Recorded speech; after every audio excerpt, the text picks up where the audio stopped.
चौधरी साहब, आज सबसे पहले यहीं से बात का आगाज़ करते हैं। बहुत ज़्यादा इंतशार देखने में आ रहा है, बयानात में तज़ादात और एक दूसरे के ख़िलाफ़ बयानबाजी, कोई राज़ी नहीं है। शहरयार आफरीदी साहब भी ललकार रहे हैं, शेर अफजल मरवत साहब भी बड़े गुस्से में थे। अब थोड़ा सा उन्होंने अलबत्ता ये कहा है कि वो मज़ीद कोई बयानबाजी नहीं करेंगे किसी के ख़िलाफ़ भी। इसकी क्या आपको बुनियादी वजह नज़र आ रही है? इतने क्या पार्टी में बहुत ज़्यादा ग्रुप्स बन गए हैं या फिर कुछ और इश्यूज़ हैं? वाकई कोई ऐसे लोग हैं पार्टी में शामिल हो गए हैं जो कि बेसिकली पार्टी को ख़राब कर रहे हैं, उसमें तकसीम करना चाहते हैं उसको? समीना, जब भी हवा खला छोड़ता होती है तो जब खला पैदा होता है तो हवा उसकी जगह लेने की कोशिश करती है। तो इस वक्त PTI का जो सबसे ज़्यादा जो एक डिलेमा है या अलमिया है जो है वो बिहाइंड द बार्स है। वो इमरान खान साहब हों, परवेज़ इलाही साहब हों या अपना शाह महमूद कुरैशी साहब हों, तो वो बिहाइंड द बार्स हैं। और जो तो उस वक्त के लीडर्स थे ज़्यादा वो या तो वो सियासत को खैराबाद कर चुके हैं या वो जेलों के अंदर हैं। अब ऐसी सूरत हाल में जो नए आने वाले लोग हैं वो एक जगह की तलाश अपने आप को इस्टेब्लिश करने के लिए मेरे ख़्याल में इस एक तगोदो में वो लगे हुए हैं, जिसकी वजह से आपको एक नज़्म व ज़ब्त की कमी भी नज़र आती है और जिसकी वजह से आपको ये एक लोगों में जो चंद लोग हैं उनमें बेचैनी नज़र आए। देखिए, मेजॉरिटी ऑफ पाकिस्तान तहरीक इंसाफ की वो बड़े काम एंड क्वाइट हैं। मतलब आपको पंजाब में भी मैंने देखा है कि ज़्यादा शोर होगा नहीं है वहाँ पे बिल्कुल भी।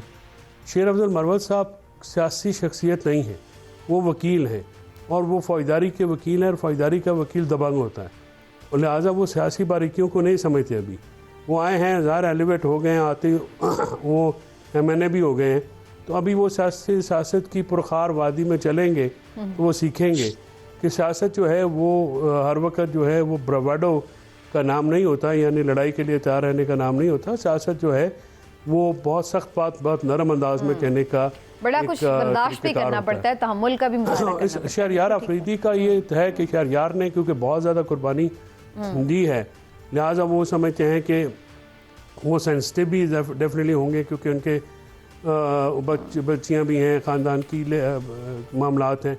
अब ये जो चीज़ें हैं ये PTI के बहुत ज़्यादा जो वर्कर्स हैं उनके साथ भी ये अलमिया हुआ है।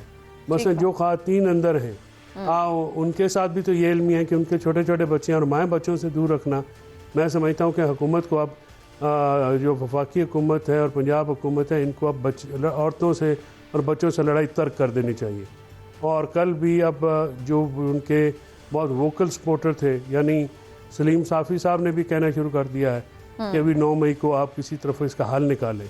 PTI को एक और बात जो इनकी लीडरशिप है वो समझ नहीं पा रही, जो मुझे नज़र ये आ रहा है कि नवाज शरीफ जो हैं, देखें मुस्लिम लीग नवाज की जो प्रो नून एक उनका केडर है वो एंटी इस्टेब्लिशमेंट बातें करना शुरू हो गया है। चौधरी साहब, आपकी तरफ सिर्फ एक शॉर्ट कमेंट लेके फिर मैं ब्रेक की तरफ जाऊंगी। आपको लग रहा है कि जिस एहतजाज की तरफ बार बार PTI ऐलान कर रही है, वाकई ईद के बाद कोई बड़ा ऐसा प्रोटेस्ट करने में और कोई तहरीक लॉन्च करने में ये लोग कामयाब हो सकेंगे?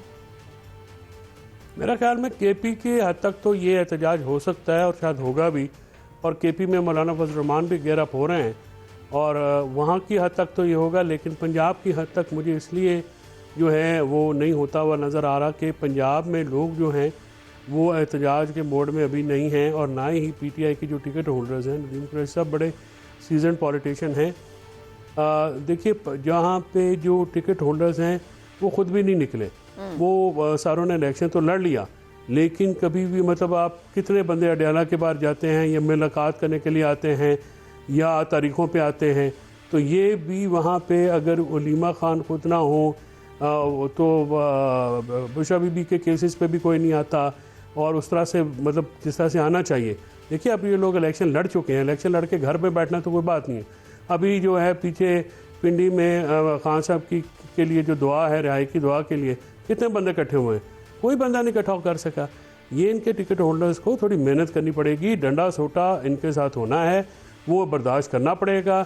एक अपोजिशन, तगड़ी अपोजिशन जो है वो रोड के अंदर, असम्बली के अंदर अदालतों में हर जगह पे करनी पड़ेगी, इवेंट्स क्रिएट करने पड़ेंगे, इवेंट्स के जो बगैर हैं वो नहीं कर सके। लिहाजा केपी की हद तक तो मुझे अंदाज़ा है कि वहाँ पे एक पावरफुल एजिटेशन शुरू हो सकता है, लेकिन क्योंकि अब कुछ आजकल सोशल मीडिया का दौर है तो एक जगह पे होने वाला एहतजाज जो है वो दूसरी जगहों को इफेक्ट ज़रूर करता है, लेकिन कोई सियासी लेकिन उसका वो इम्पैक्ट इसलिए नहीं है ना, वहाँ पे तो केपी में तो सर उनकी अपनी गवर्नमेंट है, एहतजाज होता है, पुरअमन तौर पे मुंतशिर हो जाते हैं। जो आपने कहा ना इवेंट क्रिएट नहीं होते, तो जब तक इवेंट क्रिएट नहीं होंगे तो वो उसका प्रेशर भी तो नहीं आता। ये बताइएगा चौधरी साहब, आपको क्या नज़र आ रहा है ये जो PMLN का एक पहले तो ये ओवर कॉन्फिडेंट थे, हमारी गल हो गई है, अब ये कॉन्फिडेंस में नज़र नहीं आ रहे जबकि ये हुकूमत में आ चुके हैं।